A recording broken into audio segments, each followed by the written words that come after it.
الحمدللہ وحدہ والصلاۃ والسلام علی من لا نبی بعدہ اما بعد۔ آج ہم بات کریں گے سورۃ ملک کے بارے میں۔ ملک اس کا نام اس لیے رکھا گیا کہ اس کی پہلی آیت کے اندر ہی ملک کا لفظ ہے۔ تبارک الذی بیدہ الملک، بابرکت ہے وہ ذات کہ جس کے قبضہ قدرت میں ساری بادشاہی ہے، وہو علی کل شیء قدیر، اور وہ ہر چیز پر قادر ہے۔ ظاہر ہے وہ اللہ تبارک و تعالیٰ کی ذات ہے، تو اس سے بڑھ کر بابرکت کوئی ذات نہیں ہو سکتی۔ تو پہلی آیت میں چونکہ ملک کا لفظ ہے، اور یہ اللہ تبارک و تعالیٰ کی سنت ہے کہ بس اوقات پہلے ہی لفظ یا پہلی آیت میں کسی لفظ سے بھی سورت کا نام تجویز کر دیتے ہیں، چنانچہ اللہ تبارک و تعالیٰ اس کا نام سورۃ ملک رکھ دیا، اور یہ مکی سورت ہے۔ اب اس کے بعد سے آخر سپارے تک عمومی طور پہ صورتیں مکی آئیں گی، یعنی جو ہجرت مدینہ سے پہلے نازل ہوئی مکی صورتیں زیادہ اب چلتی چلی آئیں گی، اور یہ ان میں سے گویا کہ یہ سورۃ ملک بھی مکی صورت ہے، ہجرت مدینہ سے پہلے نازل ہوئی ہے۔ اور جو ہجرت مدینہ سے پہلے صورتیں نازل ہوئی ہیں ان میں عام طور پر عقائد پر گفتگو ہے، اور عقائد ثلاثہ جو بنیادی ہیں، توحید ہے، رسالت ہے، عقیدہ آخرت ہے، اور انہی عقائد ثلاثہ کو اللہ تبارک و تعالی نے مختلف دلائل کے ساتھ جو ہے ثابت فرمایا۔ تو اس صورت کے اندر بھی عقائد ہی پر گفتگو کی گئی ہے، اور جس کو مختلف دلائل سے ثابت کیا۔ اور اس صورت میں دعویٰ جو فرمایا اللہ نے، وہ فرمایا تبارک الذی، یعنی اللہ سب سے زیادہ بابرکت ذات ہے، یہ دعویٰ فرمایا ہے۔ اور اس دعوے پر اللہ تبارک و تعالی نے 9 دلائل عقلی پیش کیے ہیں، جن میں سے ایک دلیل عقلی عام ہے، اور اس کے علاوہ جو ہے 8 جو دلائل عقلی ہیں وہ خاص ہیں۔ تو کہ 9 دلائل عقلی کے ساتھ ثابت فرمایا کہ سب سے زیادہ بابرکت ذات اللہ تبارک و تعالیٰ کی ہے، اور ظاہر ہے کہ جس ذات نے ساری کائنات کو میں برکتیں بانٹی ہوں وہ خود تو سب سے زیادہ بابرکت ہوگی، تو وہ ثابت فرمایا۔ اور اس کے اندر جو ہے دیگر مضامین کے ساتھ اس کے اندر آزمائش اعظم کا ذکر ہے، ایک بہت بڑی آزمائش کا ذکر ہے، تذکرہ کیا گیا کہ یہ بہت بڑی ابتلا ہے کیونکہ جس کے لیے یہ ساری تخلیق ہوئی، کیونکہ دنیا کے اندر انسان چھوٹی موٹی آزمائشیں صبح شام بھگتتا ہے، لیکن سب سے بڑی آزمائش اللہ نے فرما دیا کہ اللہ ذی خلق الموت والحیات لیبلوکم، کہ اللہ تبارک و تعالیٰ وہ ذات ہے جس نے موت اور حیات کو پیدا کیا، تخلیق کیا۔ کیوں پیدا کیا؟ لیبلوکم، تاکہ اللہ تمہاری آزمائش کرے۔ کس بات کی آزمائش کرے؟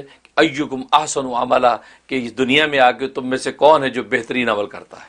یہ جو ہے اس کے اندر آزمائش کا ذکر ہے، گویا کہ انسانوں کی زندگی اور حیات جو ہے اور یہ موت کے جتنے مراحل ہیں یہ صرف آزمائش کے طور پر دنیا میں بھیجا، اور آزمائش ظاہر وقتی ہوتی ہے، وقتی اور ٹیمپریری ہوتی ہے۔ معلوم ہے دنیا میں ہمارا آنا وقتی اور ٹیمپریری ہے، اصل جو مقام ہمارا گویا کہ آخرت ہے۔ تو اس کے اندر یہ ذکر کیا گیا۔ اور یہاں عجیب نقطہ عارفین نے لکھا کہ یہاں اللہ ذی خلق الموت والحیات، پہلے موت کو ذکر کیا، بعد میں حیات کو ذکر کیا، کہ اللہ نے موت کو پیدا کیا اور حیات کو پیدا کیا۔ تو مفسرین اپنے اپنے نکات انہوں نے پیش کیے ہیں، لیکن عارفین نے یعنی اللہ کے اہل دل لوگوں نے بڑا نقطہ نکالا کہ دیکھو لکھنے میں آپ دیکھیں نا عبارت یوں چل رہی ہے، اللہ ذی خلق الموت والحیات، اس کے بعد حیات ہے، پہلے موت اس کے بعد حیات، ایسے لگا کہ موت حیات کے پیچھے چل رہی ہے۔ تو اشارہ یہ کرنا مقصود ہے کہ یاد رکھو یہ جو حیات تمہیں ملی ہے اس پہ کبھی نازا نہیں ہونا، اس کے پیچھے موت ہے، اور یہ موت ایسی لگی ہوئی ہے کہ یہ اس کو پہنچ کے رہے گی، لہٰذا یہ کبھی نہ کبھی حیات فنا ہو جائے گی، لہٰذا اس موت سے کبھی غافل نہیں ہو جو تمہارے پیچھے لگی ہوئی۔ یہ گویا کہ اللہ نے اشارہ فرمایا کہ یہ جو موت تمہارے پیچھے ہے، گویا کہ اب تم بچنے والے نہیں ہو۔ تبھی حدیث میں آتا ہے کہ موت رزق انسان کو ایسے تلاش کرتا ہے جیسے موت تلاش کرتی ہے، یعنی موت جیسے انسان کو پہنچ کے رہتی ہے ایسے رزق انسان کو پہنچ کے رہتا، ایسا نہیں کہ اس کو رزق مقدر پہنچے نہ۔ تو اسی طریقے سے تبھی حضرت علی مرتضیٰ رضی اللہ تعالیٰ فرماتے ہیں کہ موت زندگی کی حفاظت کرتی ہے۔ اس کا مطلب کیا ہے کہ انسان جب موت کو یاد رکھتا ہے تو اس کی زندگی محفوظ ہو جاتی، ضائع نہیں ہوتی، کیونکہ ایک ایک قدم پھونک پھونک کے رکھتا ہے، ایک ایک قول فعل اور سوچ فکر پھونک پھونک کے آگے بڑھتا ہے کہ بھئی موت آ جانی ہے تو اس حیات کے ایک ایک لمحے کا مجھے جواب دینا ہے۔ تو گویا کہ موت کا تصور آپ کی زندگی کو محفوظ کر رہا ہے، اس لیے جو ہے موت کو ہمیشہ یاد رکھیں۔ اور نبی کریم صلی اللہ علیہ وسلم نے حدیث پہ فرمایا کہ مومن کو چاہیے کہ دن رات میں کم سے کم 20 مرتبہ موت کو یاد کرے۔ تو 20 مرتبہ موت کو یاد کرے گا تو گویا کہ وہ اگر مرے گا تو اللہ اس کو شہیدوں والا مقام عطا فرمائیں گے۔ اور اس کا بڑا اچھا نقطہ لکھا ہے اہل دل نے کہ انسان جو فرض اور واجب نماز کی رکعتیں پڑھتا ہے وہ 20 رکعتیں پڑھتا ہے، فجر کی 2 فرض، ظہر کے 4 فرض، عصر کے 4 فرض، مغرب کے 3 فرض، عشاء کے 4 فرض اور 3 وتر، ٹوٹل 20 رکعت بنتی ہیں۔ تو ہر رکعت وہ یہ سوچ کے پڑھے کہ بس یہ میری آخری رکعت ہے، اس کے بعد موت ہے، گویا کہ ہر رکعت میں وہ کھڑا موت کو یاد کر کے، تو گویا کہ 20 رکعتیں جس نے ادا کر لی اس نے گویا کہ موت کو یاد رکھا ہے، اور جس نے موت کو یاد رکھا اس کی نجات یقین۔ یہ تصور ہے، اور اس میں اللہ تبارک و تعالی نے عقلی دلائل پیش کی، آسمانوں اور زمینوں کی وسعتیں، آسمانوں کا حسن و جمال، اور پھر اللہ نے یہ بات بتائی کہ یہ پانی زمین کے اندر صبح تو اگر اٹھو اور زمین میں جو پانی ہے وہ پانی زمین کے اندر اتنا گہرا چلا جائے کہ تو اس کو نکالنے والا ہی کوئی نہ ہو، تو ہے کوئی مائی کا لال جو پانی کو نکال کے تمہیں پیش کر سکے؟ میں ہی ہوں کہ اس کو زمین کی ایسی سطح پہ رکھتا ہوں کہ تم صبح کو اس کو نکال لیتے ہو۔ اس کا مطلب ہے اشارہ یہ بات کر دی کہ یہ پانی جس طریقے سے تمہاری جسمانی حیات کا ذریعہ ہے، اگر یہ پانی نہ ہو تم فنا ہو جاؤ، ختم ہو جاؤ، بالکل اسی طریقے سے ایک روحانی حیات بھی تمہارے ساتھ ہے، اور روحانی حیات کی بقا کا جو ذریعہ وہی الہی ہے۔ یہ پیغام نبوت ہے جو نبی تمہیں دیتے ہیں، یہ اللہ کی توحید کا پیغام ہے، یہ وہی الہی جو تمہاری روحانی حیات کی بقا کا ذریعہ ہے۔ جیسے پانی سے تمہاری جسمانی حیات قائم رہتی ہے، ایسے ایمانی اور روحانی حیات وہی الہی کے پیغام سے قائم رہتی ہے۔ لہذا تم کبھی بھی قرآن کے پیغام سے غافل نہ ہو، قرآن صادق ہے اور اللہ کا پیغام سچا ہے، اور اللہ جب خود اتنا بابرکت ہے اس کا کلام بھی ظاہر اسی درجے میں بابرکت ہے۔ کلام کے پیغام کو بھولو نہیں، اور یہ نبی اس کا ذریعہ ہے اور تم تک پہنچاتا ہے، تو نبی کی تصدیق کر کے تم منزل اپنی کامیابی کی پالو، غفلت میں نہ پڑو۔ تبھی احادیث طیبہ میں سرکار دو عالم صلی اللہ علیہ وسلم جب دعا فرماتے ہیں تو یہ کہتے ہیں کہ اللہم انی اسألک علما نافعا، اے اللہ مجھے علم نافع عطا فرما۔ علم کثیر نہیں، علم نافع مانگ رہے ہیں، تو گویا کہ وہ علم جس کے اندر نفع ہو، اور ظاہر ہے کہ علم اگر کثیر ہو لیکن نفع نہ ہو تو پھر انسان کے لیے کسی قسم کی کوئی فضیلت نہیں ہے۔ تو علم نافع یعنی اس علم سے انسان کو نفع تبھی پہنچتا ہے کہ جب اس پر عمل کرتا ہے۔ جیسے انسان کو علم ہے کہ نماز فرض ہے لیکن پڑھتا نہیں ہے، یہ علم ہے کہ روزہ فرض ہے لیکن رکھتا نہیں ہے، یہ علم ہے کہ زکوٰۃ واجب ہے لیکن ادا نہیں کرتا ہے، یہ علم ہے کہ حج فرض ہے لیکن ادا نہیں کرتا، تو گویا کہ کتنی یہ چیزیں ہیں جس کا اس کو شرعی طور پہ علم ہو لیکن جب تک اس پر عمل نہیں کرے گا اس وقت تک اس کو نماز کا ثواب نہیں لکھا جائے گا۔ اور نفس علم ہو جانے پر وہ عند اللہ اس کی نجات نہیں ہے کہ وہ یہ کہے کہ مجھے یہ پتہ تھا کہ نماز فرض ہے، مجھے یہ پتہ تھا کہ زکوٰۃ فرض ہے، مجھے اتنا علم اور نالج حاصل تھا تو لہٰذا میری نجات کر دی جائے، بلکہ یہ تو ڈبل مجرم ہوگا کہ تجھے تو علم بھی تھا نماز کی فرضیت کا، پھر بھی تو نے ادا نہیں کی، تو دوہرا مجرم ہے۔ ایک شخص کو نماز کی فرضیت کا علم ہی نہیں تھا، اس لیے وہ نہیں پڑھ پایا، تو ہو سکتا اللہ تبارک و تعالیٰ کے ہاں اس کی نادانی وہ قابل معافی ہو جائے، لیکن جس کو اس بات کا علم ہو کہ نماز فرض ہے، اس کے باوجود جب اس نے ادا نہ کی، روزہ فرض ہے اس کے باوجود جب اس نے نہیں رکھا، تو اللہ تبارک و تعالیٰ کے دوہرا مجرم قرار دیا جا سکتا ہے۔ وہ الگ بات ہے کہ اس کا علم کسی دوسرے کو نفع اس طور پہ تو پہنچا سکتا ہے کہ وہ کسی کو کہے کہ یار نماز فرض ہے، تو دوسرا یہ سنے اچھا نماز فرض ہے، وہ نماز میں کھڑا ہو جائے۔ وہ یہ کہ یار روزہ فرض ہے، رمضان آ گیا ہے، وہ کہتا اچھا یار اس نے روزہ رکھ لیا، تو گویا کہ اتنا فائدہ تو اس کو پہنچا کہ اس کے علم سے دوسرے کو نفع پہنچ گیا کہ وہ اس عمل میں لگ گیا اور وہ اللہ تبارک و تعالیٰ کے مقبول ہو گیا۔ لیکن اس کی مثال ایک بد پرہیز طبیب کی ہوگی، ایسے طبیب کی مثال جو بد پرہیز ہے، خود پرہیز نہیں کرتا، خود اس شوگر کا شکار ہے، خود ہارٹ کا مریض ہے، لیکن دوسرے کو بتا سکتا ہے کہ یار یہ چیز کھانے سے شوگر ہو جاتی ہے، یار اس چیز سے بچ جاؤ، اس سے دل کا مرض ہو جاتا ہے۔ تو گویا کہ اس کی اس نالج نے دوسرے کو تو نفع پہنچا دیا اور وہ شخص شوگر کے مرض سے بچ گیا یا دل کے مرض سے بچ گیا، لیکن خود یہ بد پرہیزی کرتا ہے تو خود وہ بد پرہیزی کی وجہ سے مارا جائے گا۔ اس لیے حدیث میں نبی کریم صلی اللہ علیہ وسلم فرمایا کہ اس عالم کی مثال کہ جو اپنے علم پر عمل نہیں کرتا ہے، اس جاننے والے کی مثال کہ جس کو ایک بات کا علم اور اس پر عمل نہیں کرتا، فرمایا اس کی مثال ایسے جیسے بد پرہیز طبیب، ایک ڈاکٹر ہے، طبیب ہے، بد پرہیزی کرتا ہے، اس سے دوسروں کو تو فائدہ پہنچ رہا ہے لیکن خود وہ نقصان کے اندر جا رہا ہے۔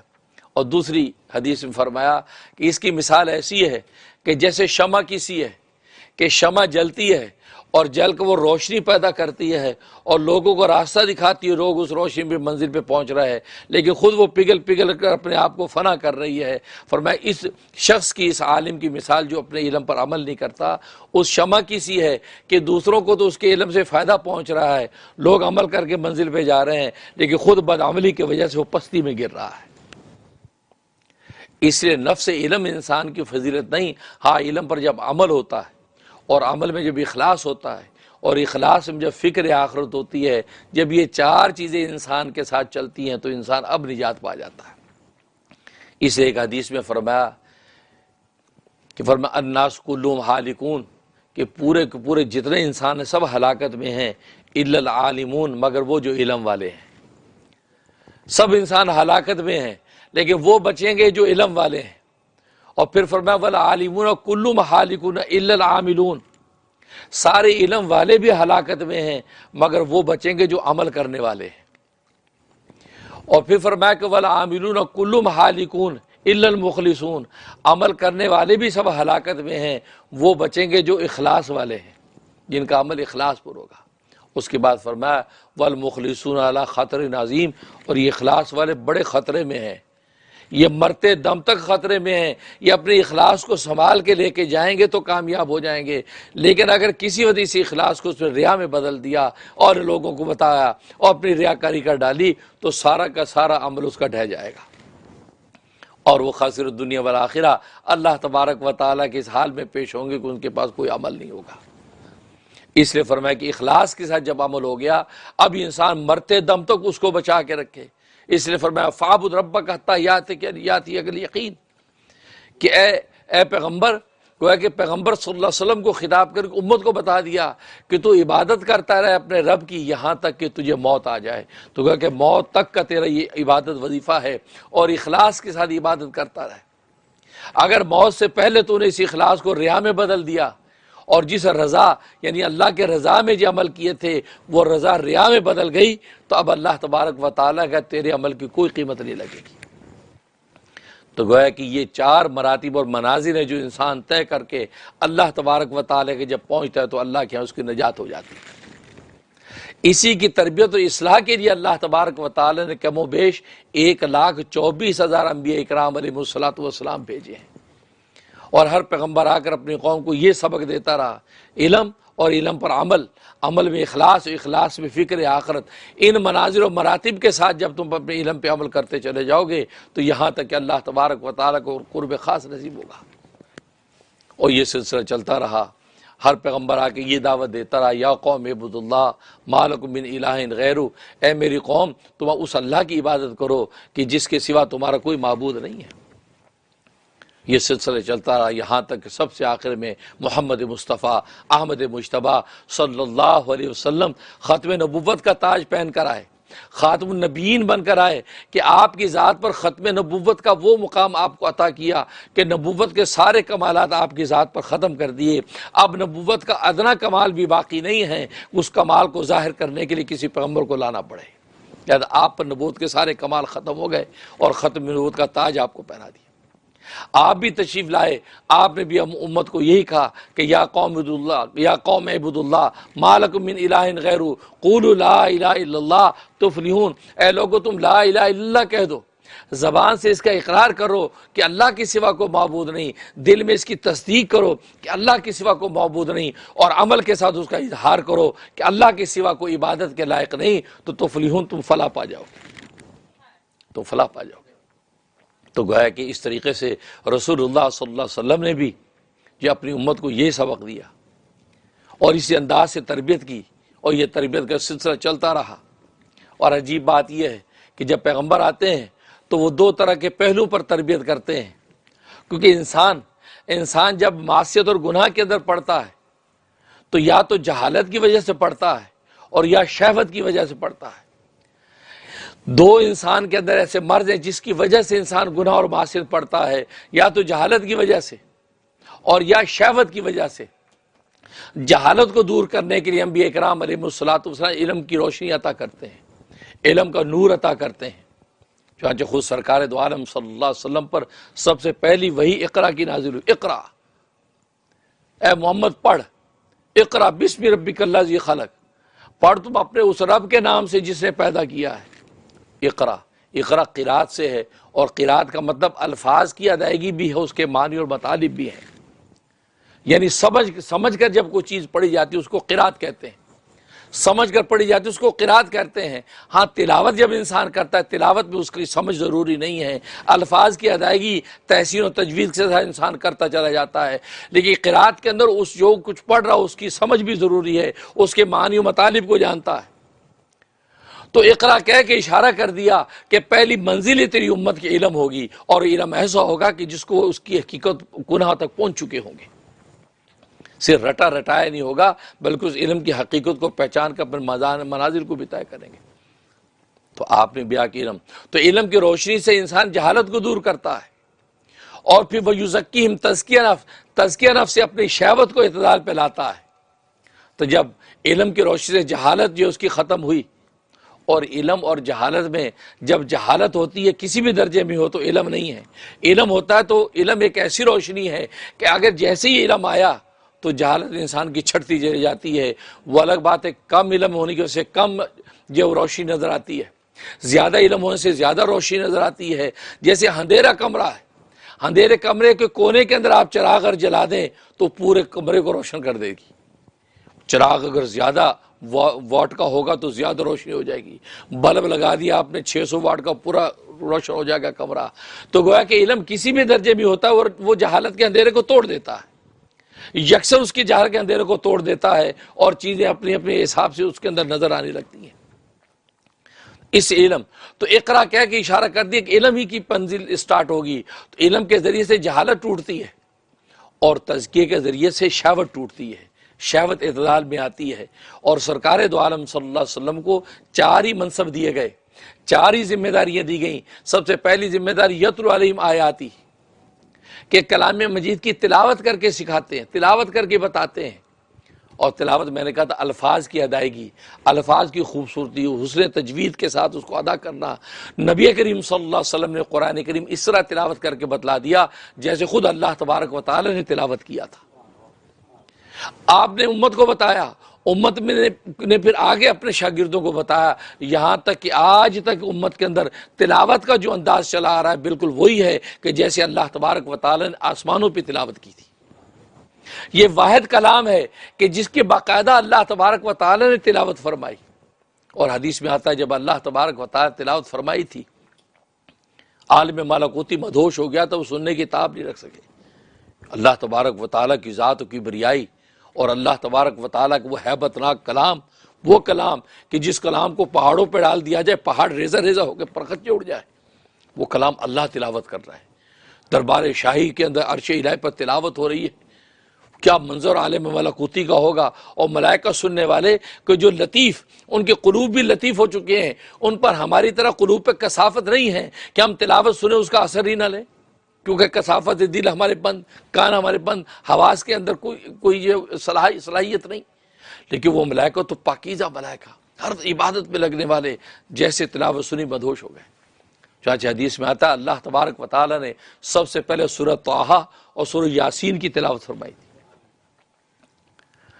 تو گویا کہ یہ تلاوت تو نبی کریم صلی اللہ علیہ وسلم کا ایک منصب تلاوت تھا، وہ امت کو تلاوت کر کے بتلائی۔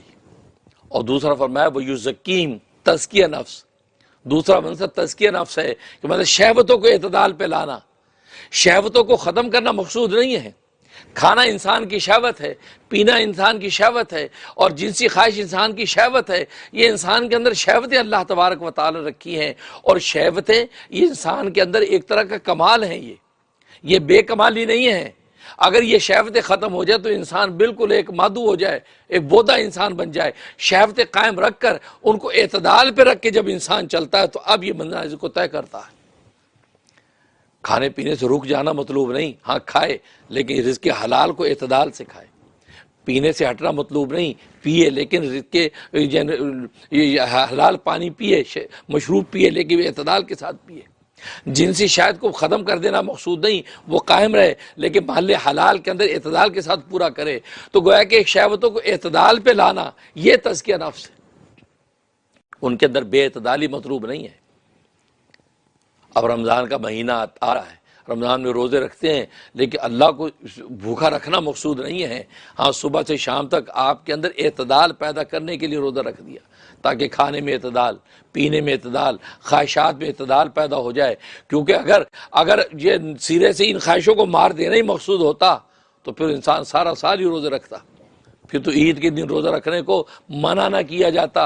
ایک شخص کہتا ہے جی مجھے رمضان میں روزہ رکھنے کی ایسی عادت ہو گئی ہے، اب تو میں روزہ چھوڑوں گا ہی نہیں، عید کے دن بھی روزہ رکھوں گا۔ کیا فرما دیا؟ اگر تو نے عید کے دن روزہ رکھا تو پھر اپنی طبیعت کا بندہ ہے، شریعت کا بندہ نہیں، تو رحمان کا بندہ نہیں، شیطان کا بندہ ہے۔ آج کے دن روزہ رکھنے والا شیطان کا بھائی۔ کتنی سخت وعید، کہاں اتنی بڑی فضیلت کہ الصوم لی وانا اجزی بھی، کہ روزہ خاص میرے لیے اللہ فرما رہے حدیث قدسی میں، اور فرمایا اس کا بدلہ کیا ہے؟ فرمایا براہ راست میں خود دوں گا۔ اور ایک روایت میں فرمایا وانا اجزا بھی، روزہ خاص میرے لیے ہے اور اس کا بدلہ کیا ہے؟ فرمایا میری ذات ہے، میں خود مل جاؤں گا اس کو، اور جس کو خدا مل گیا ساری خدائی مل گئی۔ تو یہ اتنی بڑی لیکن جب عید آتی کہا کہ نہیں اب روزہ رکھنے کی اجازت نہیں۔ اگر روزہ رکھا، یہاں تک فرمایا دے جلدی سے صبح کو میٹھا کھا کے عید کی عیدگاہ میں جانا، کھا لو صبح ہی، یعنی فجر کے بعد ہی فرمایا کہ سوئیاں کھا لو، کھجوریں کھا لو، کچھ کھائے بغیر نہ جانا، یہ سنت قرار دے دیا۔ مطلب کیا ہے؟ تاکہ یہ کھا کے جائے تو یہ تصور اس کے دماغ سے ختم ہو جائے کہ میرا روزہ ہے۔ ورنہ یہ بھی تو ہو سکتا تھا اب عید پڑھ لو آرام سے، عید پڑھ 11-12 بجے گھر میں آنا، اب دوپہر کا کھانا کھا لینا یار، جیسے بقرہ عید میں کرتے ہیں۔ بقرہ عید میں سنت قرار یہ دی گئی کہ صبح نہ کھاؤ، ہاں قربانی کرو، جو قربانی کرو اس قربانی کے گوشت سے بسم اللہ کرو، دن کا آغاز قربانی کے گوشت سے کرو۔ تو وہاں یہ وقفہ اس لیے دے دیا کہ وہ پہلے سے روزے کا کوئی تصور نہیں چلا آ رہا، پہلے سے انسان بے روزگار چل رہا ہے۔ لیکن عید کے اندر اس نے کہہ دیا کہ آپ پہلے سے 29 یا 30 روزے رکھ چکے ہیں، اب اگر اگلے دن بھی آپ صبح کو اسی طرح کے روزے کی حالت میں بظاہر اگر عیدگاہ میں گئے تو لگے گا مشابہت ہو جائے گی ایسے جیسے آج روزہ ہے۔ فرمایا نہیں، صبح ہی صبح آپ یہ کھا پی لو تاکہ یہ تصور ہی ختم ہو جائے کہ تمہارا روزہ ہے، کیونکہ آج کے دن روزہ صرف ایک منحوس شخصیت کا ہے، وہ ابلیس اور شیاطین شتونگڑوں کا روزہ ہے۔ وہ آج کے دن اپنے آپ کو بھوکا، یعنی بھوک ہڑتال گویا کیا کرتے ہیں۔ ان کو یہ جلن و حسد ہے کہ ان لوگوں نے سارا سال تو اللہ کو ناراض کیا، 29-30 دن اللہ کو راضی کر کے روزے رکھ کے اللہ تبارک و تعالیٰ کی جنت پا گئے۔ اس پر وہ ہائے وبیلہ کر کے اس دن بھوک ہڑتال کرتا ہے، جیسے انسان بھوکا بیٹھ جاتا ہے، غم اور صدمے میں بھوک۔ تو فرمایا آج اگر کسی نے روزہ رکھا یہ بھی اسی کے ساتھ کا ہوگا۔ تو کہنے کا مقصد یہ ہے کہ یہ شہوتوں کو اعتدال پہ لانا مقصد ہے، ختم کرنا مقصد نہیں ہے۔ یہی وجہ ہے کہ رمضان کے بعد انہی چیزوں کی اجازت، بلکہ روزے کی مخصوص ٹائمنگ طلوع صبح صادق سے لے کے غروب شمس تک آپ کو منع کر دیا۔ غروب شمس کے بعد آپ افطاری کر رہے ہیں، آپ کھا پی رہے ہیں، اپنی خواہشات کو اعتدال کے ساتھ پورا کر رہے ہیں۔ تو دو جو مرض ہیں یہ وہ مرض ہیں جو انسان کو گناہ اور معصیت میں ڈالتے ہیں، ایک جہالت اور دوسری شہوت۔ اور انبیاء کرام علیہ الصلوۃ والسلام ان دو ہی امراض کی تشخیص کر کے ان کے اندر اعتدال پیدا کرتے ہیں، ایک جہالت کو دور کرتے ہیں۔ کیونکہ جہالت جو انسان کے اندر آتی ہے دو وجہ سے آتی ہے، یا تو اس وجہ سے آتی ہے کہ انسان غافل ہے، غفلت، یا اس وجہ سے ہے کہ اس کو کوئی بتانے والا نہیں ہے، اس کو کوئی ایسا استاد نہیں ملا، کوئی ایسا مربی نہیں ملا جو اس کو بتائے کہ بھائی یہ جہالت ہے۔ کیونکہ کتنی جہالتیں ایسی انسان اس کو علم سمجھ کے لے کے پھرتا ہے، وہ سمجھتا ہے بہت بڑا علم ہے میرے پاس، حالانکہ وہ اس نیری جہالت ہے۔ لیکن یہ کہتے ہیں کہ یہ اسی وقت پتہ چلے گا کسی جوہری کے پاس جائے گا، اس کو جب دکھائے گا تو جوہری کو سوٹی پہ کسے گا، بھائی یہ تو جہالت ہے۔ اب اگر کسی جوہری کے پاس گیا ہی نہیں، خود ہی جیب میں لے کے پھرتا ہے جی میرے پاس بڑی معلومات ہے۔ اور آج کتنی دنیا ہے، آج تو مولانا گوگل آپ کے پاس ہے۔ آج لوگوں نے ویسے مدرسوں کے مولانا کو پوچھنا چھوڑ دیا ہے، مولانا گوگل کو کلک کرتے ہیں، گوگل سے پوچھتے ہیں جی واٹ از سوم، واٹ از زکوٰۃ، کتنے حصے آئیں گے، سوال۔ اب گوگل جو بک دے گا وہی کر لیں گے۔ اب گوگل کے اندر ڈالا کس نے بھائی؟ کیونکہ پہلے اس پہ ڈالا جاتا ہے، گوگل کوئی وہ بنا بنایا مولوی نہیں ہے، اس پہ پہلے ڈالتے ہیں۔ اب ڈالنے والا بھی تیرے جیسا کوئی ہوگا، وہ تو آزاد دنیا ہے، فریڈم کی دنیا، کوئی بھی اس کے اندر ڈال رہا ہے۔ کسی یہودی نے ڈال دی معلومات اسلام کی، کسی قادیانی نے ڈال دی، کسی مشرک نے ڈال دی، تو اسلام کے حلیہ بگاڑ کے اس کے اندر ڈال دی، آپ کو وہی جواب آ گیا۔ اب القرآن کے نام سے جو یہودیوں، یہ القرآن کے نام سے قادیانیوں کی ویب سائٹ ہے، القرآن کے نام سے یہودیوں کی ویب سائٹس ہیں، کھولیں گے القرآن کہ یہ قرآن یہ تو کسی مسلمان کا ہوگا. نہیں، یہ آپ کے نظریات کو خراب کرنے کے لیے، جہالتیں پیدا کرنے کے لیے سب کچھ ہو رہا ہے. حدیث بنا کے ڈال دی نیچے، یہ بھی ڈال دیا صحیح مسلم، رواؤ مسلم. پتہ چلا مسلم شریف میں دیکھ رہے ہیں حدیث ہے ہی نہیں. بھائی یہ کون سی مسلم؟ پکڑا گیا تو کہا یار میں مسلم تو ہوں، میں مسلمان تو ہوں نا، تو میں نے روایت کی ہے. مطلب ایسے کتنے قصے ہیں. لیکن ہاں، اب آدمی اگر یہ مولانا گوگل سے پوچھ کے معلومات لے کے پھرتا ہے، اور کتنے ایسے لونڈے لپاڑے ہیں، کتنے لوگ ہیں، کتنے والدین کہتے ہیں ہمارے بیٹوں کو بڑا نالج ہے، مفتی صاحب آپ اس سے بات کریں. یہ کسی مدرسے میں نہیں گیا، کسی مسجد میں نہیں جاتا ہو، لیکن بس کمپیوٹر پہ بیٹھتا ہے، کیا نالج، اسلام کی کوئی بات پوچھ لیں جی بڑا عالم ہے. گویا کہ ہم پاگل ہیں، 10 سال مدرسوں میں رگڑے کھاتے رہے ہیں، صفوں کے اوپر جو ہے وہ لمبی دالیں پی پی کے ہیں، استادوں کے ڈنڈے کھا کھا کے ہم پاگل ہیں. یہ جو بیٹھا کمپیوٹر سے عالم ہو گیا، کمپیوٹر سے عالم ہو گیا. یہ پھر عالم ایسے ہوتے ہیں جیسے کہ بادشاہ نے اعلان کیا کہ یار کوئی ایسا استاد چاہیے اتالیق کہ جو ایک رات میں میرے بیٹے کو عالم بنا دے، ایک رات میں. اب پورے ملک میں اعلان، سب کہ یار ایک رات میں عالم کہاں بنے گا بھائی، ہم نے تو کتنی راتیں قربان کی ہیں، کتنے استادوں سے ڈانٹیں کھائی ہیں، صفوں میں بیٹھ کے جو چوتر رگڑے ہیں. بھائی یہ ایک رات میں کیسے بنے گا؟ بادشاہ کہ ایک رات میں بناؤ بھائی، اور نہیں بنا سکے تو پھر سزا کے لیے تیار ہو جاؤ. اب تو اور خوف طاری ہو گئے. بادشاہ لوگ تو بادشاہ ہوتے ہیں نا، بات سیدھی الٹی ہو، ڈنڈا انہی کا ہے. اب لوگوں نے بڑی کھلبلی مچ گئی آپس کا، یہ 3 دن دیتا ہوں، جلدی سے استاد پیدا کرو جو ایک رات میں عالم بنائے. تو کسی پڑوس کے ملک کے اندر ایک عالم نے بات سنی تو وہ آیا، تو سب نے کہا بھائی کیا؟ یا میں بنا دوں گا ایک رات میں. وہ اچھا یار، شکر ہے یار تو بنا بھائی اس کو، کیونکہ ہم تو یہ نا کہ ہماری بھی پڑھائی شروع ہو جائے. آ گیا جی بادشاہ صاحب ایک رات میں عالم بنا دیں گے. لائیے کون ہے؟ یہ میرا شہزادہ ہے، کیونکہ زیادہ ٹائم نہیں ہمارے پاس، ایک رات میں عالم بنائیے، اس کے بعد اس نے بھی حکومت سنبھالنی. اب اس نے کہا جی ٹھیک ہے، کمرے میں لے گیا. اب اس کو استاد پڑھا رہا ہے. استاد نے کیا سبق پڑھایا؟ فرمایا کہ دیکھو میں تمہیں عالم بناؤں گا ایک رات میں، اور کل دن میں لوگ بظاہر بادشاہ سارے علماء کو بٹھا کے امتحان بھی تو لے گا، ٹیسٹ دے رہا ہوگا، پوچھیں گے بتائیے یہ جائز ہے کہ ناجائز ہے، اس کے بارے میں کیا حکم ہے، تو یہ پوچھیں گے نا. تم ہر سوال کے جواب میں یہ کہنا کہ اصل میں اس بارے میں فقہا کے 2 قول ہیں، علماء کے 2 قول ہیں، بعض فرماتے ہیں جائز ہے، بعض فرماتے ہیں ناجائز ہے. ہر سوال میں یہی کہنا تھا. ظاہر اختلاف علماء کو تو چلتے ہی ہیں. امام ابو حنیفہ ایک چیز کو جائز کہہ رہے ہیں، امام شافعی منع کر رہے ہیں، امام مالک منع کر رہے ہیں، امام احمد بن حنبل جائز کہہ رہے ہیں. تو یہ تو اختلاف علم کی مشگافیاں ہیں. اب جناب صبح اس نے خوشخبری سنا دی، بات سلامت آپ کا بچہ تیار ہے، بنا دیا عالم، ایک رات میں عالم. وہ تو پورے ملک کے اندر ڈنکے بج گئے، دربار شاہی سج گیا. اب اس کو بٹھا دیا کرسی پہ. اب علماء بھی بیٹھ گئے، سارے فقہا بیٹھ گئے. بادشاہ نے کہا جی اس کا ٹیسٹ لینا. ہاں جی، وہ جیسے چاہے ٹیسٹ لے لیں. اور آپ کو پتہ ہے عند الامتحان الانسان عند الامتحان یکرم و یوہان، جب امتحان ہوتا تب پتہ چلا معزز ہوگا کہ ذلیل ہوگا. اب امتحان. ہاں جی ایک عالم سے، ہاں جی آپ سوال کریں. انہوں نے ایک سوال کیا، شہزادہ صاحب آپ ماشاءاللہ مبارک ہو، آپ ایک رات میں عالم بن گئے، لہٰذا یہ جو مسئلہ ہے اس مسئلے کے اندر آپ بتائیے کیا حکم ہے. فرمایا اس بارے میں 2 قول ہیں، بعض علماء فرماتے ہیں کہ یہ حلال ہے، بعض فرماتے ہیں حرام ہے. اچھا بادشاہ اتنا امپریس کہ یار اس کو تو اقوال بھی یاد ہیں اور فقہ کے سارے قول بھی یاد ہیں، بعض حلال بعض. دوسرا ہاں جی بتائیے. کہا جی اس کے بارے میں دو قول ہیں، بعض کہتے ہیں ناجائز ہے، بعض کہتے ہیں جائز ہے. اب علماء بھی بڑے حیران کہ بھائی یہ تو واقعی ایک رات میں بڑا زبردست عالم بنا دیا، اس کو اقوال بھی یاد ہیں، ورنہ بندے کو اپنی فقہ کے قول یاد ہوتے، اس کو سارے فقہ کے اقوال یاد ہیں. ڈبل بات. اور ظاہر ہے کہ کتابوں میں اسی طرح چل رہا ہے. اب علم والے تو اس کو علم کے حساب سے سوچ رہے بیچارے. اب آخر ایک عالم نے توحید کا سوال کر لیا، توحید کا سوال کہ اللہ میاں کے بارے میں، توحید کے بارے میں بتائیے، اللہ میاں ایک ہے. فرمایا اس کے بارے میں علماء کے دو قول ہیں. یہ توحید پر بھی ایک ہی قول ہے, اللہ بھی ایک ہی ہے, اس میں کس کا کیا اختلاف؟ تو جب یہ سوال کیا کہ توحید کا بتائیے, اللہ میاں ایک ہے, اس بارے میں آپ کچھ بتائیے, فرمایا اس کے بارے میں علماء کے دو قول ہیں. مطلب کیا کہنا چاہتا ہے؟ بعض کہتے ہیں اللہ ایک ہے, بعض کہتے ہیں اللہ ایک نہیں ہے.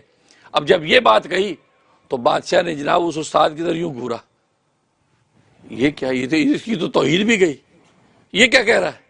کہا بادشاہ سلامت, ایک رات کا عالم ایسے ہی ہوتا ہے, ایک رات کا عالم ایسے ہی ہوتا ہے. تو بھائی تمہارا بچہ جو ہے وہ رات کو گوگل پہ بیٹھ کے صبح جو علم بکھیرتا پھر رہا ہے, وہ پھر کیا بکھیر رہا ہے وہ آپ کو پتہ نہیں. وہ جوہری کے پاس جائے گا, وہ جوہر تو پتہ چلے گا یہ نیرا پتھر ہے یا کوئی جوہر ہے. تو آج اصل میں یہ بھی خوش فہمیاں ہمارے اندر ہو گئی ہیں, ہم جہالت کو علم سمجھ کے لے کے پھرتے رہتے, یار ہمیں علم ہے, ہم جانتے اس بات کو نہیں, علم. لہٰذا سب سے بڑی تو جہالت, فرمایا کہ اس کی بنیاد کیا؟ غفلت اور رہنما یعنی استاد نہ ملنا. اور بس اوقات انسان اتنا غافل ہوتا ہے کہ استاد کی تلاش بھی نہیں کرتا, وہ سوچتا نہیں بھی. اور پھر آج کی کمپیوٹر کی دنیا میں تو واقعی سوشل میڈیا آپ کے سامنے ہے, آپ کلک کر کے وہیں سے دیکھ رہے ہیں. کسی نے حدیث کسی ریفرنس سے لکھ دی, اس پر بھی اعتماد نہیں.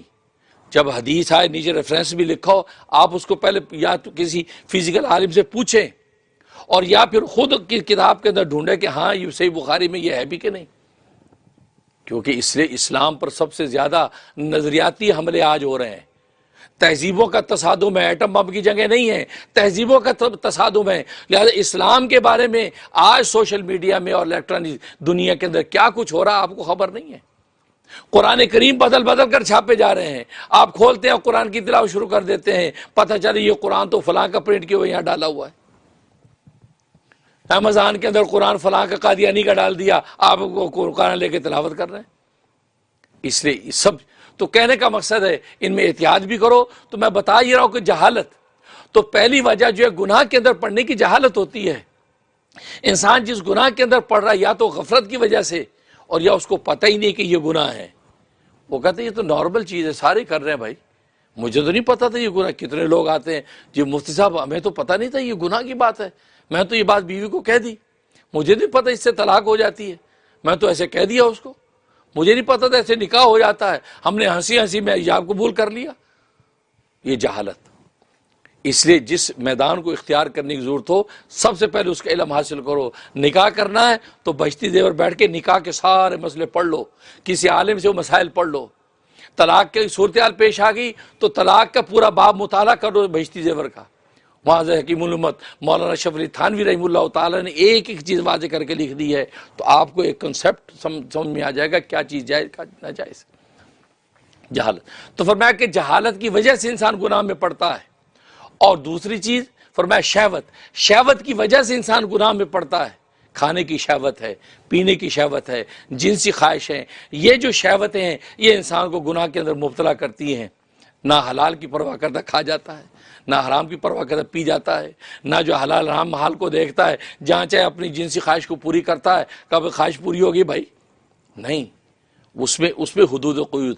تو شہوت جب عدم اعتدال پیدا ہو جاتا تو انسان شہوتوں کا غلط استعمال کر کے گناہ میں پڑتا ہے. انبیاء کرام علیہ الصلوۃ والسلام جب آتے ہیں تو ان دونوں چیزوں کے اندر اصل میں اعتدال پیدا کرتے ہیں. سب سے پہلے علم کی روشنی مہیا کرتے ہیں. علم جب علم کی روشنی مل جاتی ہے, اب ان کی جہالت ختم ہو گئی, اب روشنی کے اندر ان کو راستہ نظر آنے لگتا ہے. اب ان کو پتہ ہے کہ ہمیں اس راستے پر چلنا ہے. چنانچہ صحابہ اکرام رضوان اللہ علیہم اجمعین آپ کی خدمت میں آئے, آپ سے جب علم ملتا چلا گیا وہ منازل طے کرتے چلے گئے. وہ جو چیزیں زمانہ جاہلیت میں حلال سمجھ رہے تھے, مطلب شراب ہے, شراب حلال سمجھ کے پی رہے تھے, جیسے جیسے تربیت ہوتی چلی گئی شراب کو چھوڑتے چلے گئے, کیونکہ روشنی نظر آنے لگی, منزل نظر آنے لگی. زناکاریاں چھوڑنے لگے, قتل و غارت چھوڑنے لگے. اور نبی کریم صلی اللہ علیہ وسلم نے صرف شریعت نہیں, شریعت کے ساتھ حکمت کو بھی استعمال فرمایا, کیونکہ آپ کا منصب حکمت بھی ہے. وَيُعَلِّمُ الْكِتَابَ وَالْحِکْمَةَ, کہ کتاب اللہ کی تعلیم دیتے اور حکمت کی تعلیم دیتے ہیں. ایک شخص آیا کہ یا رسول اللہ صلی اللہ علیہ وسلم, میں ایمان اور اسلام تو قبول کرنے کو تیار ہوں, لیکن میری ایک شرط ہے. کیا شرط ہے؟ شرط یہ ہے کہ میں زنا نہیں چھوڑ سکوں گا. زنا نہیں چھوڑوں گا کیونکہ میں زنا کا اتنا رسیاں ہوں کہ میں زنا نہیں چھوڑ سکتا. سارے کو زمانہ جاہلیت سب کچھ ہوتا تھا. اب جیسے یہ سنا تو صحابہ کرام جو بیٹھے ان کے چہرے غصے سے سرخ ہو کے بے ادب کہیں کا رسول اللہ کے سامنے یہ کیا بات کر رہا ہے, سب یہ گھورے. تو آپ نے فضا دیکھی تو آپ نے کہا ٹھہرو ٹھہرو. فرمایا کہ کیوں؟ کہا جی بس میں اس کے بغیر میں اسلام قبول نہیں کر سکتا. اب نبی کریم صلی اللہ علیہ وسلم دیکھو وہ نبی تھے نا, میں اور آپ ہوتے تو بھڑک جاتے. جیسے صحابہ کو غصہ آیا, نبی کو پتہ ہے کہ جہالت ہے, یہ جاہل ہے اور جہالت ہے, اس کو علم کا نور نہیں ملا, اس کو روشنی پتہ نہیں علم کی. اس کو علم کی روشنی دوں گا تو اس کے اندر دیکھے گا یہ میں کیسے کبھی اور کیسے شنی عمل کی بات کر رہا ہوں. آپ نے فرمایا کہ تو جو یہ عمل کرے گا, جس سے کرے گا کسی کی بیٹی تو ہوگی, کسی کی ماں تو ہوگی, کسی کی پھوپھی تو ہوگی. اگر کوئی تیری بیٹی کے ساتھ ایسا کرے تو کیا تو برداشت کرے گا؟ کہا کہ نہیں, میں اس کی گردن اڑا دوں گا. کہا کہ تیری ماں کے ساتھ ایسا کرے تو نہیں میں اس کے ٹکڑے کر دوں گا. تیری خالہ کے ساتھ ایسا کرے تو کہا میں اس کو زندہ نہیں چھوڑوں گا. وہ بھڑک رہا ہے. بس بالکل اسی طریقے سے تو جس عورت کے ساتھ ایسا کرے گا وہ کسی کی بیٹی ہوگی, کسی کی بہن ہوگی, کسی کی ماں ہوگی, کسی کی خالہ پھوپھی ہوگی, اس کے بھی اس بارے میں یہی جذبات ہوں گے جو اس وقت تیرے جذبات ہیں. اب نبی اپنی توجہ بھی ڈال رہا اور یہ اس کو علم کی روشنی بھی دے رہا ہے. تو سمجھ میں شرمندہ ہوا, کہ یا رسول اللہ میں اسلام قبول کرتا ہوں اور عہد کرتا ہوں کہ آج کے بعد یہ عمل نہیں کروں. اللہ نے سینہ پاک کر دیا. تو اس لیے بسا اوقات کسی آدمی کے اندر جہالت ہوتی ہے, آپ یہ میک شور کریں کہ جہالت کی وجہ سے ایسا کر رہا ہے, جلدی نہ کریں کوئی فتویٰ لگانے میں, کافر ہو گیا, جلدی نہ کریں. یہ مفتی جو ہوتا ہے, مفتی جو ہے وہ مربی بھی ہوتا ہے. آج کے زمانے میں مفتی کو مربی بھی ہونا چاہیے. وہ یہ دیکھے یار جہالت کی دنیا, سوشل میڈیا کا دور ہے, پتہ نہیں اسے سوشل میڈیا میں کس کو سن لیا جو آج ہمارے سامنے نہیں پک رہا ہے. بجائے اس کے کفر کا فتویٰ لگا مرتد کر کے دھکیل دیا, اس کو بجائے بیٹھو کیا بات ہے, تم یہ بات کیوں کر رہے ہو؟ کہ جی میں نے سوشل میڈیا پہ ایک مولوی صاحب کا بیان سنا تھا, ایک سکالر صاحب یوں کہہ رہے تھے, تو میں نے کہا کہ نہیں. اب اس کی جہالت توڑیں, علم کی روشنی دیں. کسی بھی درجے میں علم کی روشنی, میں نے بتایا کہ ایک چراغ اگر اندھیرے کمرے میں جلا دے تو روشن ہو جاتا ہے, نظر آتی سب چیزیں. ایک بلب جلا دے تو اسے زیادہ نظر آتا ہے. تو اب لیکن روشنی ایسی چیز ہے, وہ ٹمٹماتا بھی چراغ ہو وہ فوراً اندھیرے کو توڑ دیتا ہے, فوراً اندھیرے کو توڑ دیتا ہے. اس سے تو اللہ والوں کی شان ہوتی ہے. ایک اللہ والے کسی بستی کے اندر پڑاؤ ڈالا تو لوگوں نے کہا حضرت یہ جگہ ٹھیک نہیں ہے, یہاں پر بڑے چور اچکے قسم کے بدماش لوگ رہتے ہیں, یہاں تو بڑے اجڑ جاہل ہیں, انسانی قریب سے گزری یہاں نہیں ٹھہرتے. تو کیا فرمایا کہ مومن چراغ ہوتا ہے, مومن چراغ ہوتا ہے, جہاں جہالت کا اندھیرا دیکھتا وہاں گھس جاتا ہے, جہاں جہالت کا اندھیرا دیکھتا وہاں گھس جاتا ہے. ظاہر ہے کہ جیسے وہاں گھسے گا چراغ, جیسے اندھیرے میں جائے گا روشنی ہوگی تو ان لوگوں کو اب حقیقت نظر آئے گی, تو اپنے فعل سے توبہ طائب ہو جائیں گے. تو بالکل اسی طریقے سے تو نبی کریم صلی اللہ علیہ وسلم نے اس کی جب جہالت دور کی تو وہ توبہ طائب. ایک آئے کہا جی میں اسلام قبول کرنے کو تیار ہوں لیکن شراب نہیں چھوڑ سکتا, شراب کا میں بہت رسیا ہوں. اور ظاہر ہے کہ یہ ایسی وہ لتیں ہیں, یہ لتیں لگ جائیں تو پھر چھوٹتی نہیں ہیں. یہ اللہ کا فضل اور بندے کی ہمت ہی کام کرتی ہے کہ یہ لتیں چھوٹ جائیں شراب سے. اب جب یہ بات گئی فرمایا پھر ہماری بھی ایک شرط ہے. کیا ہماری شرط ہے کہ تم جھوٹ نہیں بولو گے, تم جھوٹ نہیں بولو گے. جھوٹ بولنے سے اجتناب کرنا تیرا کام ہے, باقی شراب کی تو بات کر رہا ہے اس پر ہم گفتگو نہیں کرتے, تم مجھ سے یہ عہد کر. اب اس سے دل میں سوچا کہ یہ تو بڑا معمولی سی بات ہے, جھوٹ نہ بول. کہ جی ٹھیک ہے یا رسول اللہ میں تیار ہوں, میں جھوٹ نہیں بولوں گا. آپ نے اس کا ایمان قبول کیا, چلا گیا. غالباً 5-6 دن کے بعد آیا تو بیٹھا. آپ فرمایا ہاں میاں کیا حال ہے, کیسا رہا تمہارا سارا معاملہ؟ کہا کہ اللہ کے رسول 5 ہی دن ہو گئے شراب کو ہاتھ نہیں لگایا. کہا کیوں؟ تو یہ عہد کر کے گیا تھا کہ میں شراب نہیں چھوڑوں گا, اسلام قبول کرنے کو تیار ہوں, لیکن یہ تم نے پھر اس عہد کو پورا کیوں نہیں کیا؟ کہا کہ اللہ کے رسول آپ نے مجھ سے یہ عہد لے لیا تھا کہ جھوٹ نہیں بولوں گا, تو میں نے یہ سوچا کہ 5 دن کے بعد آپ کے پاس جب جاؤں گا اور آپ مجھ سے یہ پوچھیں کہ تو نے شراب پی, تو میں تو ایمان لانے کے بعد آپ کے مقام مرتبے کو پہچان گیا کہ آپ کا مقام مرتبہ کہ آپ تو اللہ کے رسول ہیں, اور میں آپ کے سامنے کہوں گا کہ میں نے شراب پی, تو مجھے حیا اور شرم آئی کہ میں نے کہا کہ نہیں میں رسول اللہ کے سامنے اس گناہ کی بات کروں گا، اس لیے میری اس ہمت نہیں ہوئی، میری حیا نے مجھے روک دیا اور میں بغیر شراب پیے آپ کے پاس آ گیا۔ یہ دیکھو نبی کی شان، یہ جہالت کو دور کرتے ہیں۔ جہالت دور ہوتی ہے تو علم کی روشنی کے اندر حقیقت کھل جاتی ہے اور وہ اس حقیقت کے نتیجے میں گناہ اور معصیت سے بچ جاتے ہیں۔ اس لیے فرمایا کہ جہالت یہ وہ بنیاد ہوتی ہے کہ جس کی وجہ سے انسان گناہ اور معصیت میں پڑتا ہے۔ سب سے پہلے اپنی جہالت کو دور کرو، اور اس لیے تو حضرت حکیم الامت مجدد ملت مولانا اشرف علی تھانوی رحمہ اللہ تعالی نے کتاب لکھ دی بہشتی زیور۔ بہشتی زیور کتاب جو پہلے زمانے میں تو نکاح جب ہوتا تھا بیٹی کا تو بیٹی کو جہیز میں دیتے تھے، وہ آپ نے تو عورتوں کے لیے لکھی تھی، کیونکہ مرد لوگ تو مولویوں کے پاس جا کے واز میں سن لیتے ہیں، کہیں درس میں سن لیا، کہ ادھر ادھر سن لیا، عورتیں تو گھروں میں رہتی تھی بیچاری، تو حضرت نے عورتوں کو خطاب کر کے کتاب لکھی، لیکن وہ ہم سب کے لیے بھائی، ہم سب کے لیے۔ ماں صیغہ آپ نے عورتوں کا استعمال کیا کہ عورتیں گھروں میں جہالت کا شکار ہو رہی ہیں، کیوں وہ تو پہلے زمانے میں تو حالات یہ تھے کہ جاتی نہیں تھی، لیکن وہ بہشتی علم کا خزانہ ہے، اتنا بڑا علم کا خزانہ، آپ اس کو مطالعہ کر کے دیکھیں آپ کو پتہ چلے۔ وہ حضرت ایسی کتاب لکھ دی ہے اور زندگی کے تمام شرعی مسائل ایسے جمع کر دیے ہیں۔ ایک شخص اگر توجہ کے ساتھ روز ایک صفحہ مطالعہ کرتا رہے، 4-5 سال کے اندر اس جیسا مولوی کوئی نہیں ہوگا، بہت اچھا والا مولوی بن جائے گا۔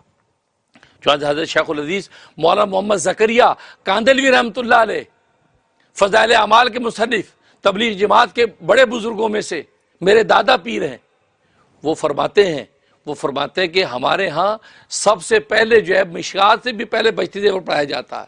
کوئی مولوی ایسا نہیں کہ جو بہشتی زیور نہ پڑھے، پہلے بہشتی زیور پڑھایا جاتا، عورتوں کو بھی مردوں کو بھی سب، کیونکہ بہشتی زیور میں خزانہ ہی ایسا ہے۔ اور پھر شب و روز زندگی گزارنے کے طریقے، اٹھنے بیٹھنے کے سلیقے، بات کرنے کے سلیقے، لوگوں کی پہچان کیسے کریں، کون دوست کا چہرہ کون دشمن کا چہرہ، اس تک کی اللہ نے حضرت اس کے اندر گائیڈ لائن دی ہیں۔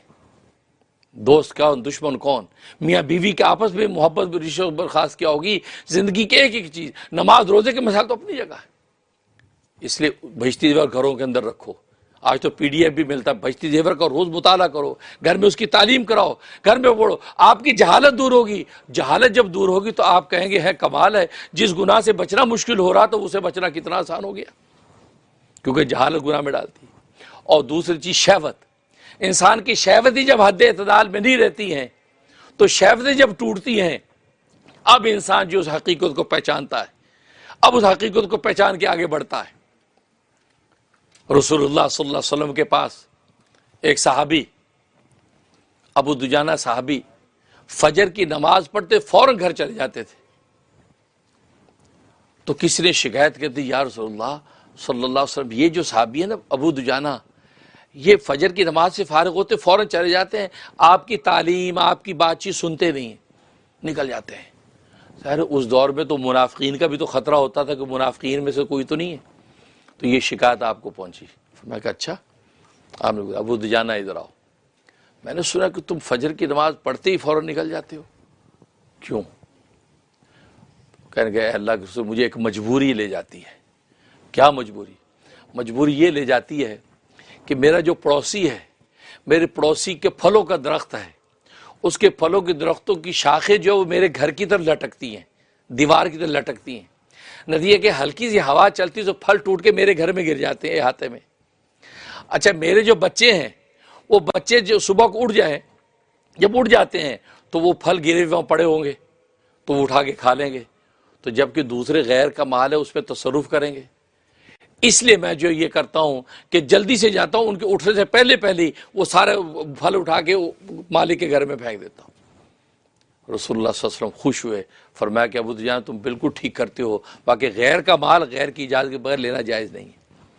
اب یہ صحابی کا جو عمل ہے، جو نبی کے پاس سے اٹھ کے جا رہے ہیں، نبی کے پاس بیٹھنا بڑی سعادت ہے، لیکن وہ سوچ رہے وہ اتنی بڑی معصیت ہو گئی، اگر انہوں نے کھا لیا، یہ کھایا ہوا تو اب حق العبد بن گیا، حق العبد بن گیا۔ بندہ جب تک معاف نہیں کرے گا اس وقت تک تو معافی نہیں ہوگی۔ نتیجہ کیا ہے؟ انہوں نے فوراً جا کے اس کو پھینک دیتے ہیں تاکہ وہ بچہ کھا لے اور کل کو ہماری آخرت میں پوچھ ہو جائے۔ دیکھو یہ علم ہے۔ تو صحابہ کو جب ان چیزوں کا علم حاصل ہو گیا، ایک صحابی نوجوان تھے، وہ کیا کرتے تھے، وہ دوسروں کے باغوں میں جھک جا کے وہاں پھل کھا لیتے تھے. کسی کے امرودوں کے باغ میں چڑھ کے امرود کھا گئے, کسی کا آم کھا گئے, جو بھی. تو یہ شکایت ان کو کسی نے پکڑا, اور باپ نے بھی شکایت کی کہ یا رسول اللہ یہ جو ہے نا دوسروں کے پھلدار درختوں پہ پھل توڑ کے کھاتا ہے. اور آپ کو پتہ ہی اس زمانے میں یہ چیزیں چلتی تھیں. ہمارے بچپن کے دوروں میں بھی ہم لوگوں نے کتنے آم کھائے ہوں گے پڑوسیوں کے باغوں میں, امرود کے باغ میں گھس گئے, وہ امرود کھا لیے. تو اب وہ پتہ چلا تو شکایت ہوئی, آپ نے اس کو بلایا, نوجوان ہے, فرمایا کہ بیٹا بات سنو, تم وہ فلاں کے پھل کھاتے ہو, فلاں کے امرود کھا جاتے ہو, فلاں تمہیں پتہ ہے یہ تمہارے لیے کھانا حرام ہے, تمہارے لیے حلال نہیں ہے. تو اس نے سوچا جی یا رسول اللہ, سمجھ میں آ گیا. تو حرام کھاتے ہو تم, اس کی اجازت کے بغیر کھاتے ہو, یہ حرام. اب یہ نبی علم دے رہا ہے, جہالت کو دور کر رہا ہے, اور جو بھوک کی جو شہوت ہے اس کی میں تعدیل پیدا کر رہا ہے. کہا کہ کھانا ہو تو مالک کی اجازت سے کھاؤ یا خرید کر کھاؤ, اس طرح کھانا جائز نہیں جس طرح تم چوری چھپے چوری کر کے کھاتے ہو. اب اس کو علم دے رہے ہیں, یہ دیا, اور اس کے بعد آپ نے اس کے سینے پہ ہاتھ مارا, سینے پہ ہاتھ مارا, فرمایا اللہ اس کے سینے دل کو پاک کر دے اور اس کی بھوک کو مٹا دے. یا اللہ اس کے دل کو پاک کر دے, اس کی بھوک کو مٹا دے. مطلب جو بھوک اس کی ہے اس پہ جو افراط اتنا زیادہ ہے کہ دوسروں کا بھی کھاتا پھرتا ہے, اپنے گھر کے کھانے پہ اکتفا نہیں کرتا, اس شہوت جو کھانے کی اس پہ اعتدال نہیں ہے. سینے پہ ہاتھ مار کے کہا یا اللہ اس کے دل کو پاک کر دے اور اس کی بھوک کو مٹا دے. بھائی یہ دعا کرنی تھی. وہ نوجوان بچہ اٹھا ہے, اس کا دل پاک ہو چکا تھا, اور اس کے بعد اسے کبھی بھی کسی کے غیر کے مال پہ ہاتھ نہیں ڈالا. یہ چیز ہے. تبھی میں کہا کرتا ہوں گھروں میں بچوں کو ایسی دعائیں دیتے رہا کرو, ایسی دعائیں دیتے رہا کرو. اس کا سینہ نہیں کھورا, سینے پہ ہاتھ مارو, یا اللہ اس کے دل کو اپنے علم کے لیے کھول دے, اس کے کھول دے. کمزوری محسوس کر کے سر پہ درد ہے جی, سر پہ ہاتھ رکھو, یا اللہ اس کے سر کا درد دور کر دے. کیونکہ ہم جو وظیفے پڑھ رہے ہیں, ذکر اذکار بھی تو دعا ہی ہے اصل میں. یا رزاق کو, یا رزاق کو, یا رزاق کو حقیقت میں دعا ہے. ہم رزاق سے کہہ رہے رزق دے دے. یہ کہ یا علیم, یا علیم, یہ ذکر اصل میں دعا ہے, یا اللہ مجھے علم دے دے. تو آپ یہ زبان سے اپنے بچوں کو دعائیں دیتے پھرو.